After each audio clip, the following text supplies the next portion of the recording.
Welcome all of you. Today we will discuss the second unit, magnetostatics. We already know that the study of the steady magnetic field, that means the magnetic field which is produced by DC current is called as steady magnetic field, STEADY. Okay. The study of that DC magnetic field or steady magnetic field is called as magnetostatics. This concept will be used in many electrical machines, that is why we need to study this unit. Okay.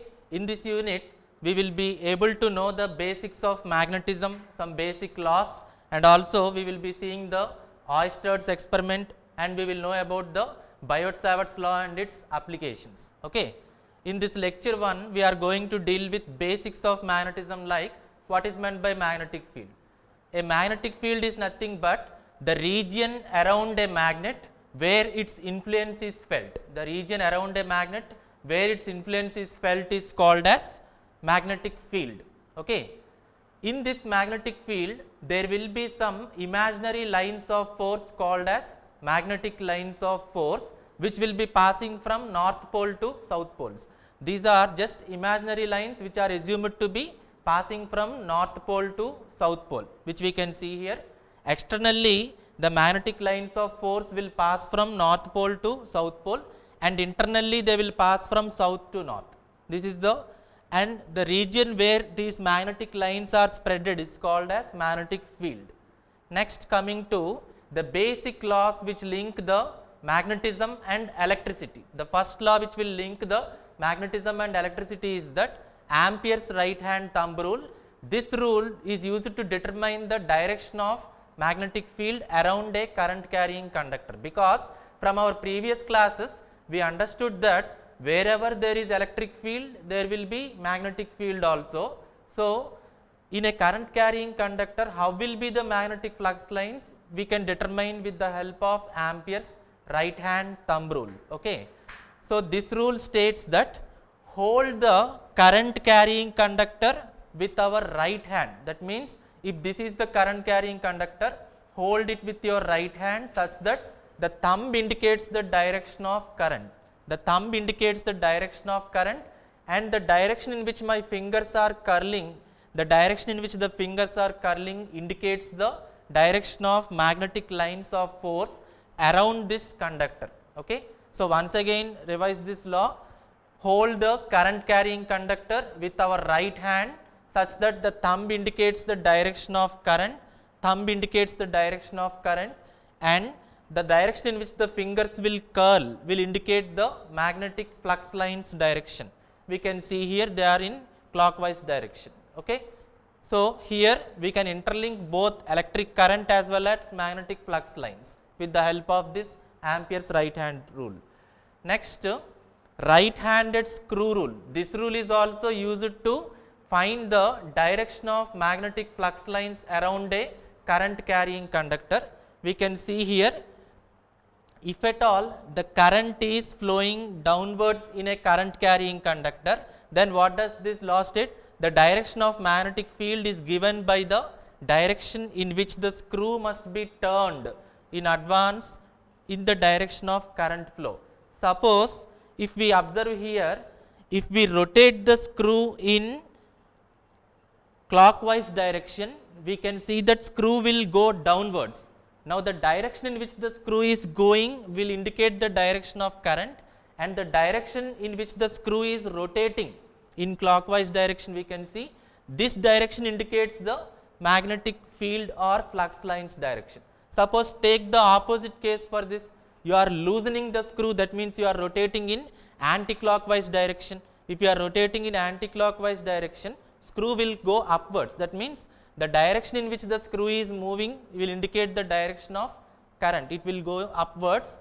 Now, the direction in which the screw is rotating anti-clockwise direction, like this the flux lines will be around the current carrying conductor. So, with the help of this right handed screw rule or Maxwell's corkscrew rule, we can determine the direction of current as well as magnetic field or flux lines. Okay. So, we need to know the basic terms like magnetic field intensity and flux density, because we are going to derive the expressions for these. This magnetic field intensity, which is denoted as H, is defined as the force experienced by a unit north pole of 1 Weber strength when placed at that point. Okay. Its unit is ampere turns per Weber or ampere per meter. That is also a unit for magnetic field intensity. Okay. We already know that magnetic field intensity H is given by Ni by L. From our previous subjects, we can remember that magnetic field intensity H is given by Ni by L. That means N means turns, I means current in amperes, L means length in meters. So, instead of ampere turns per Weber, we can also express ampere turns per meter or simply amperes per meter as the unit of magnetic field intensity H. It is the force experienced by a single unit north pole of 1 Weber strength when placed at a given point. Okay. This is about magnetic field intensity H. Next we will see magnetic flux density. Magnetic flux density B, capital B, it is denoted as capital B. The magnetic flux density is defined as the total flux crossing a unit area in a plane at right angles to the direction of the flux. Okay. Simply we can define the magnetic flux density B as phi by A, that means flux per unit area. In a given area, the number of flux lines that are passing is given by magnetic flux density. Always the flux lines will be perpendicular to that plane. That's what we are saying here. In a plane at right angles to the flux lines. In a given unit area, the total amount of flux that is flowing in that unit area is defined as magnetic flux density B, that we can observe here. Now, we know that B equal to phi by A. Phi means unit is Weber and area means meter square. That unit of magnetic flux density B is given as Webers per meter square. Okay. The flux per unit area, simply we can define B, magnetic flux density B as flux per unit area. Okay. And from our basic theories, we already know that the relation between magnetic flux density B and magnetic field intensity H is B equal to mu H. Okay. Magnetic flux density B equal to permeability mu into magnetic field intensity H, where mu equal to mu naught into mu r. From our previous theories, mu equal to mu naught into mu r, where mu naught is the absolute permeability of value 4 pi into 10 power minus 7 Henry per meter, and mu r for free space is always 1. So, mu can be expressed as mu naught into mu r, and the final relation between flux density and field intensity is B equal to mu H. Okay. Now, let us go for Oersted experiment. In 1820, a scientist named Hans Christian Oersted performed an experiment which showed that there was a relation between electricity and magnetism. Before 1820, nobody believed that electricity and magnetism are interlinked with each other. But after this experiment only, everybody got clarity that wherever there is electric field, there will be magnetic field also. Both are interlinked with each other. We have understood from this experiment, Oersted's experiment. So, in this experiment, he used a magnetic compass needle. Okay. When this compass needle is brought near to a current carrying wire, that means the conductor is already carrying current. If that magnetic needle is brought near to that current carrying wire or conductor, then the needle started deflecting. That means it indicates that there is some magnetic field around that current carrying conductor. Okay. So, from this experiment, all of the people started believing that wherever there is a current carrying conductor, there will be some magnetic flux lines rotating around that conductor. Okay. This experiment proved that electricity and magnetism are interlinked with each other. So, now let us observe a small animated video on this Oersted's experiment, by which we can understand the relation between electricity and magnetism.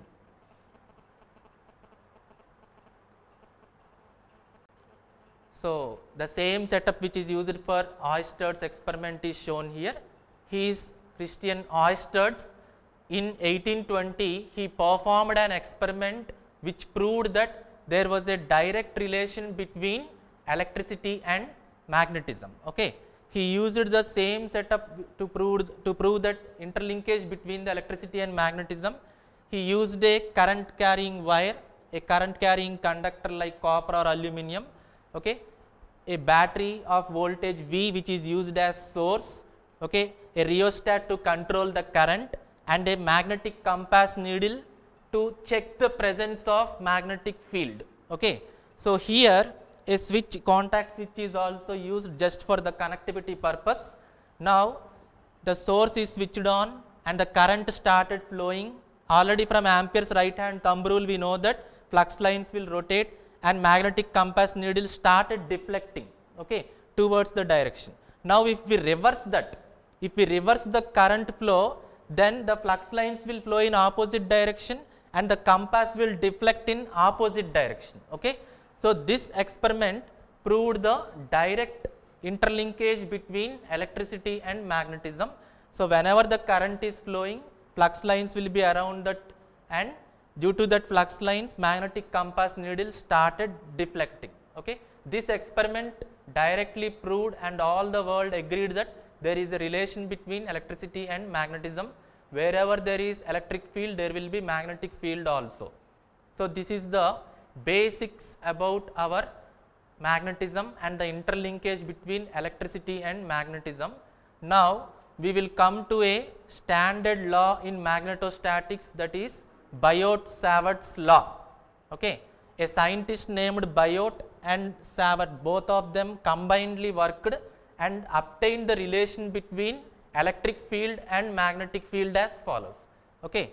Now Biot-Savart's law states that the magnetic field intensity, differential magnetic field intensity dH bar, that means a small magnetic field intensity dH bar in a complete conductor at a point P by a differential current element IDL is directly proportional to the product of the current I and differential length dl.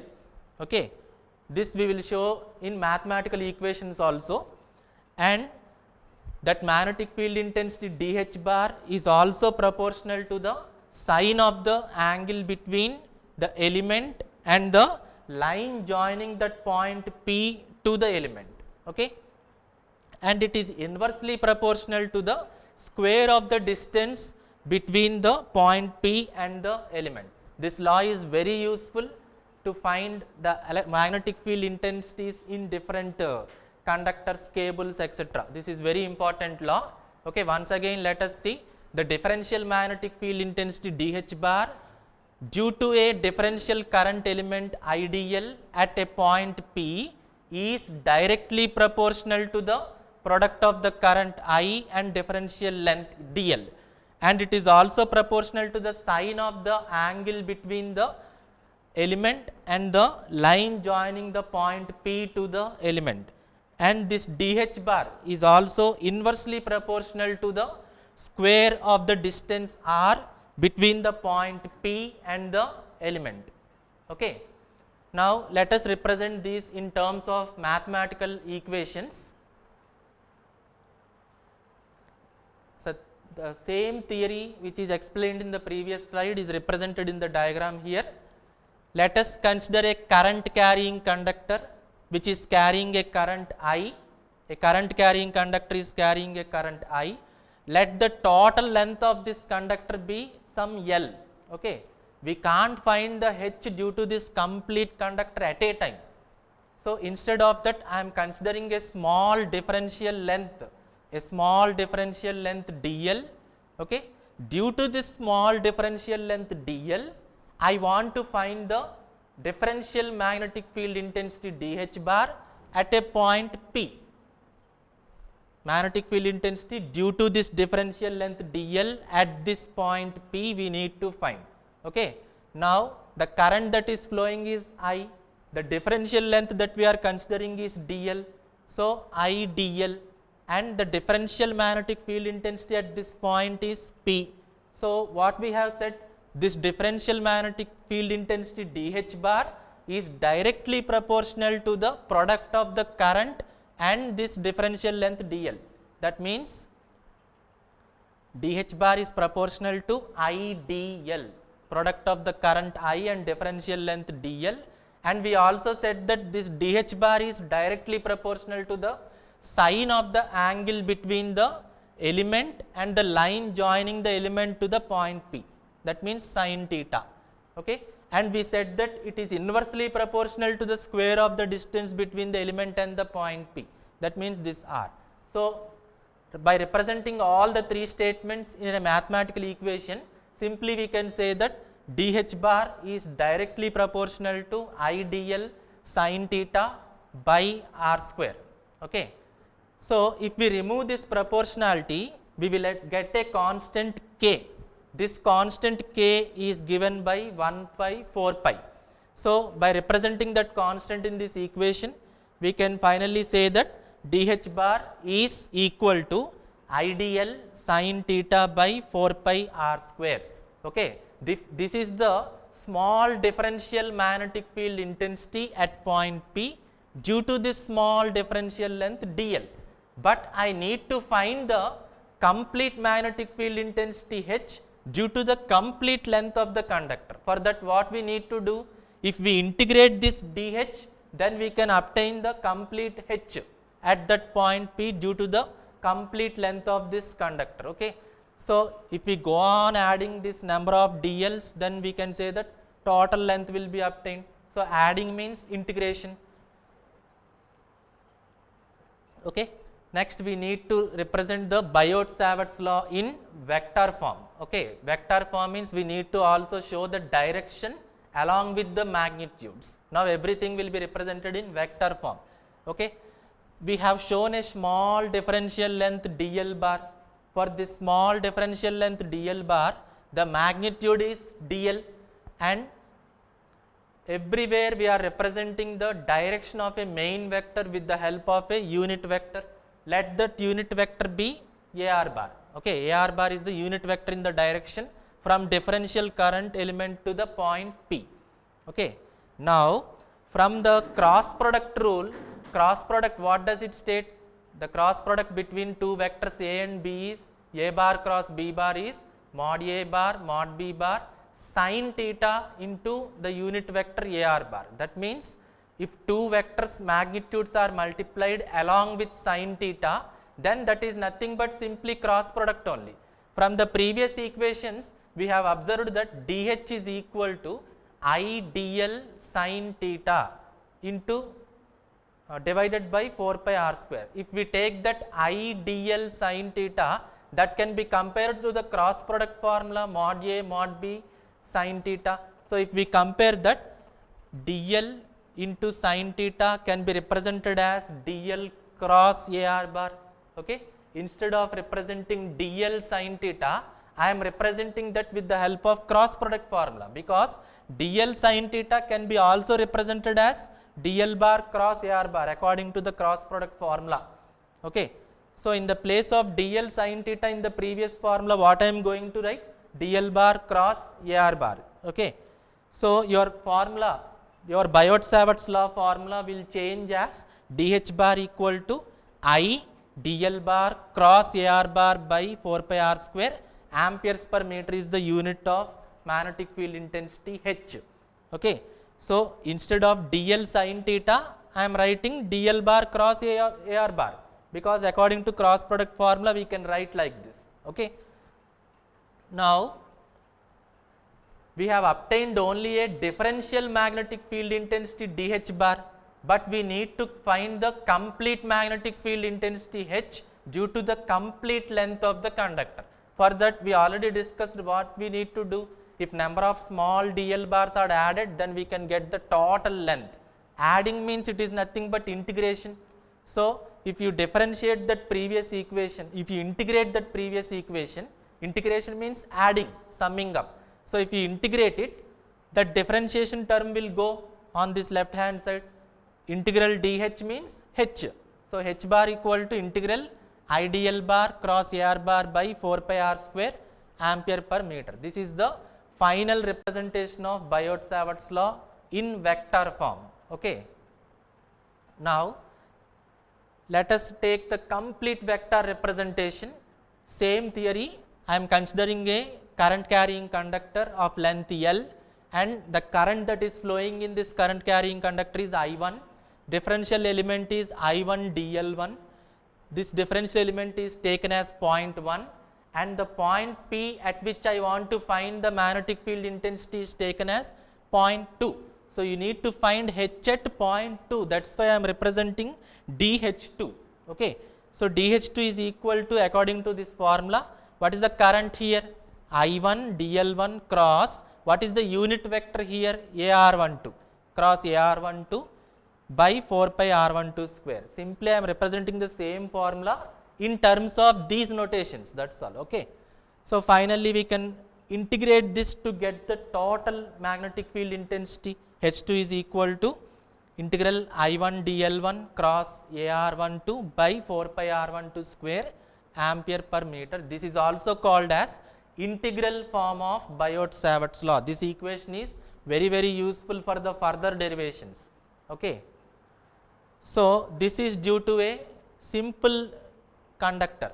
Now, we need to express the Biot-Savart's law in terms of distributed sources. That means, your charges may be in different distributions. One is line current distribution, next one is surface current distribution, next one is volume current distribution. For line current distribution, there is no problem. Already we have expressed all the formulas in terms of line current distribution only.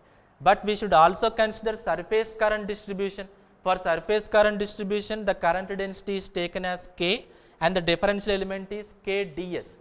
For volume current distribution, the differential current density is taken as J and the volume is V. So, J dV is the current distribution in volume current. Okay. So, if I express the Biot-Savart's law formulas in terms of these current distributions, then the formulas will be for different current distribution. So, already for line current we have derived the expressions, that is ideal cross AR by 4 pi r square. For surface current has a current density of K and its differential surface is ds. So, we have shown in the previous slide the diagrams for them. Now, for a volume current, instead of this ideal, what is the current density for a volume? J dV cross AR bar by 4 pi r square. So, these are the representations of Biot-Savart's law in different distributed current source formats. Okay. Now, these are the possible questions which may come from this part of the lecture. So, you should solve all these questions to get grip on this particular lecture. Okay. Thank you.